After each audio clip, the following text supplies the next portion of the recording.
తండ్రి ప్రేమ ఎంత గొప్పదో ఈ ఒక్క పాయింట్లో మనకు అర్థమైపోతుంది. ఆడిని వచ్చేది నా దగ్గరికే, కానీ ఇంతసేపు వెయిట్ చేసే నేను ఈ చిన్న గ్యాప్ వెయిట్ చేయలేను. నా కొడుకు దగ్గరికి వెళ్ళిపోవాలా, అని వాటేసుకోవాలా, అని ముద్దు పెట్టుకోవాలా, అని చూడాలా, అని తరమాలా, నేను హక్ చేసుకోవాలా. ఈ ఆతృత ఎక్కువైపోయిన తండ్రికి. అంటే ఈ ఇంతకాలం ఎదురు చూశాడు, ఈ కొంచెం గ్యాప్ మాత్రం ఏం చేయలేకపోయాడండి, వెళ్ళిపోయాడు. ఇప్పుడు అంటున్నాడు తండ్రి వెళ్ళిపోయాడు, తండ్రి ప్రేమ అతనికి ఆల్రెడీ అర్థమైపోయింది. అర్థమైన తర్వాత ఇప్పుడు ఈ మాట అన్నాడు, తండ్రి నీకు విరోధంగా నేను పాపం చేశాను, కాబట్టి నన్ను క్షమించు, నీ కొడుగ్గా చేసుకో అన్నాడా? ఏమన్నాడు చెప్పండి? నీ కొడుగ్గా నేను ఉన్నా, ఒక పనుల్లా పెట్టుకున్నాను అన్నాడు లేదా?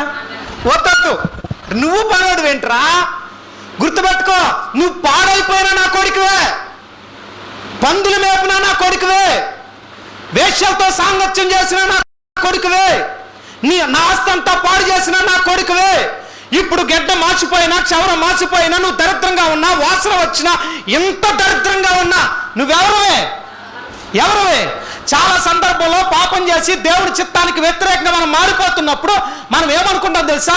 అయ్యో పాపం చేశాను, తప్పుడు వేషాలు వేశాను, ఇలాంటి తప్పుడు వేషాలు వేసినాను, అర్హుణ్ణేనా? దేవుడు క్షమిస్తాడా? హక్కును చేర్చుకుంటాడా? మరలా ఆ స్థానం నాకు వస్తుందా? ఒకవేళ నేను తండ్రి దగ్గరికి వెళ్ళినా ఆ స్థానం నాకు రాదేమో అనే ఆలోచన మనకొస్తే, పరిశుద్ధాత్మ దేవుడు చెప్తున్న విషయం ఏంటో తెలుసా? పడిపోయా, నాశనం అయిపోయా, బుద్ధి వచ్చింది. గుర్తుపెట్టుకో, ఎప్పుడైతే నీ మనసులో బుద్ధి వచ్చిందో అప్పుడే నీ క్షమాపణ దొరికేసింది. అప్పుడే నీ మనసులో ఎప్పుడైతే మారు మనసు వచ్చిందో, ఎప్పుడైతే నీ మనసులో అరే నేను తప్పు చేసేసాను, దేవునికి వ్యతిరేకంగా తప్పు చేశాను, దేవుని చిత్తానికి వ్యతిరేకంగా తప్పు చేశాను అని ఎప్పుడైతే నీ మనసులో అనుకున్నావో అప్పుడే దేవుడు క్షమిస్తాడు. నువ్వు ఏ స్థానంలో ఉన్నావు, మళ్ళీ ఆ స్థానం నీకు ఇవ్వడానికి ఆయన సిద్ధం. కొడుకు స్థానం నేను అనుకున్నా, నాకు ఆ స్థానం రాదు. ఇంకా ఇది వరకు వర్షిప్ చేశానే, ఆ స్థానం రాదు. ఇది వరకు సువార్త చేశానే, ఆ స్థానం రాదు. ఇది వరకు మందిరంలో కీ రోల్ ప్లే చేశానే, ఆ స్థానం రాదు. ఇది వరకు దేవుడు నేను ఏదో ప్రార్థన చేసినా విన్నాడే, ఆ స్థానం రాదు అని మనం అనుకుంటున్నాం. కానీ ఎప్పుడైతే నీ మనసులో బుద్ధి వచ్చిందో అప్పుడే ఆయన ప్రేమ ఏంటో నీకు అర్థం అవుద్ది. అప్పుడు వరకు ఆయన ప్రేమ విలువ, ఆయన క్షమాగుణం విలువ, ఆయన ఆత్మీయత నీకెప్పటికీ అర్థం కాదు. కొడుక్కి అర్థమైందా? అర్థం కాదా? కానీ కొడుక్కి గుర్తొచ్చాడు. ఎందుకు గుర్తొచ్చాడంటే మా తండ్రి ఎంత మంచోడో. ఎప్పుడొచ్చింది? ఆయనకి బుద్ధి వచ్చినప్పుడు. ఏమొచ్చినప్పుడు అందుకని ఆ క్షణంలో కూడా తోసేసాడా? మళ్ళీ ఏ స్థానం ఇచ్చాడు? యథావిధిగా. ఆడికి అక్కడ ఆస్తుంది అసలు ఏం లేదు. కానీ అన్ని సౌకర్యాలు మళ్ళీ ఎవరు సమకూర్చారండి? ఎవరు సమకూర్చారు? ఆత్మీయ జీవితంలో గుర్తుపెట్టుకో, కొన్నిసార్లు దేవుని చిత్తానికి మనం వ్యతిరేకంగా చేసి, కొన్నిసార్లు మిస్టేక్ చేసినప్పుడు నీకు క్షమాపణ అంటే అర్థం ఏంటంటే హృదయంలో పశ్చాత్తాపం, మారు మనసు వస్తే నీ తండ్రి కూడా నీకు క్షమిస్తాడు. తోసివేసే దేవుడు మాత్రము కాదంట. చాలా సందర్భాలు తప్పిపోయిన కుమారులకు మనం అనుకుంటాం, కానీ మన తండ్రి విలువ ఏంటో మనకి అర్థం కాదు. ఇప్పుడు చూడండి, అది చదువుతున్నప్పుడు, ఆ సంఘటన ఊహిస్తున్నప్పుడు మనకు అర్థం. చాలా సందర్భాల్లో దేవుడు మన కొరకు అలా ఎదురు చూస్తూ ఉంటాడు. నువ్వు పడిపోయినప్పుడు ఆయన బాధపడతాడు, నువ్వు ఆత్మీయంగా దిగజారిపోయినప్పుడు బాధపడతాడు. కానీ నువ్వు పడి లేచిన కెరటం వల్ల లేచి ఆయన వైపుగా ఎప్పుడు వస్తావా అని ఎదురు చూస్తున్నాడు. ఆయన వైపుగా నువ్వు ఒక్కడిగే చాలు 100 అడుగులు ఆయన వేసుకుంటూ వస్తాడు. అది ఆయన ప్రేమ. నువ్వు వెయ్యాలి కదా. ఆ అడుగు వేయకుండా దేవుడే 100 అడుగులు వేయడు. నువ్వేం వేయాలి ఫస్ట్?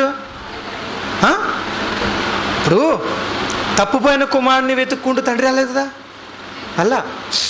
కానీ వస్తాడని మాత్రం ఏం చేశాడు? ఎదురు చూస్తాడు. ఎదురు చూస్తున్నప్పుడు రాకముందే ఆయన పరిగెట్టాడా లేదా? ఇప్పుడు కుమారుడు పరిగెట్టాడా? ఆయన నడుచుకుంటూ వస్తున్నాడు, కానీ పరిగెట్టింది ఎవరు? దేవుడి కొరకు నడువు చాలు, నీ వైపు ఆయన పరిగెడతాడు. ఆశీర్వాదం ఇవ్వడానికైనా, క్షమించడానికైనా, నిన్ను హక్కున చేర్చుకోవడానికైనా. అది దేవుని ప్రేమ. మీకు అర్థమైందా? అందుకే మనం చదువుకున్న మత్తయి సువార్తలో ఇంకో మాట రాయబడింది, ఒకసారి చదువుదాం. మత్తయి సువార్త 6వ అధ్యాయం తీయండి.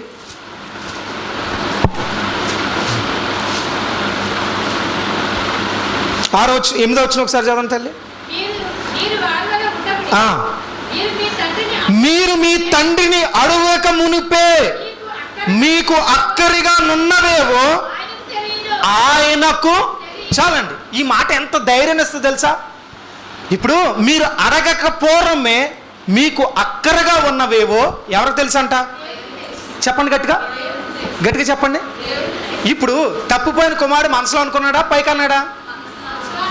ఇప్పుడు ఆయన అవసరతలు ఏంటో ఎవరికి అర్థమైంది? అడిగాడు, అడగక ముందే అర్థమైందా? అడగక ముందే అంటే ఈయన ఎక్కడ అనుకున్నాడు? ఫస్ట్ నువ్వు మనసులో అనుకో చాలు. నువ్వు అడగక ముందే నీకేది అవసరమో ఎవరికి తెలుసు? ఎవరికి తెలుసు? దేవునికి బాగా తెలుసు. ఇప్పుడు మన పిల్లలు ఒక వయసు వచ్చిన తర్వాత నన్ను స్కూల్కి వేయండి అంటారు వాళ్ళు. తల్లిదండ్రులు ఏం చేస్తారు? తండ్రి ఏం చేస్తాడు? అమ్మో ఈ సంవత్సరం 5వ సంవత్సరం వచ్చేస్తుంది, 4వ సంవత్సరం వచ్చేస్తుంది, ఎల్కేజీలు వేయాలి, యూకేజీలు వేయాలి, కాబట్టి పిల్లల ఫీజు సిద్ధం చేసుకోవాలి, స్కూల్ వెతుక్కోవాలా. మీకు అర్థం ఉందా? పిల్లలు చదివే కొద్దీ పిల్లల స్కూల్ కోసం తండ్రిలే ఫైట్ చేస్తూ ఉంటారు. చాలామంది అడుగుతూ ఉంటారు, ఏ కాలేజీలో వేస్తే బాగుంటుందండి, ఏ స్కూల్లో వేస్తే బాగుంటుందండి అంటే వాళ్ళ పిల్లలు మంచి స్కూల్లో చదవాలనే ఆశ ఎవరికి ఉంటుంది? తండ్రికి ఉంటుంది. తండ్రి వెరిఫై చేస్తాడు, బయటికి వెళ్ళి 10 మందిని అడుగుతాడు స్కూల్ కోసం, 10 మందిని అడుగుతాడు కాలేజీ కోసం. ఏ కాలేజీలో వేస్తే బాగుంటుందండి, ఏ కాలేజీలో మంచి ర్యాంక్ వస్తుందండి, మా పిల్లలు బాగా చదువుకోవాలండి, నేనంటే చిన్న ఉద్యోగం చేస్తున్నాను, మా ఊరు మంచి ఉద్యోగం చేయాలండి అంటారా? మా అమ్మాయి మంచి స్థాయిలో ఉండాలండి, మంచి ఉద్యోగం చేయాలండి అంటారా? ఖచ్చితంగా అంటారు. మీకు అర్థమవుతుందా?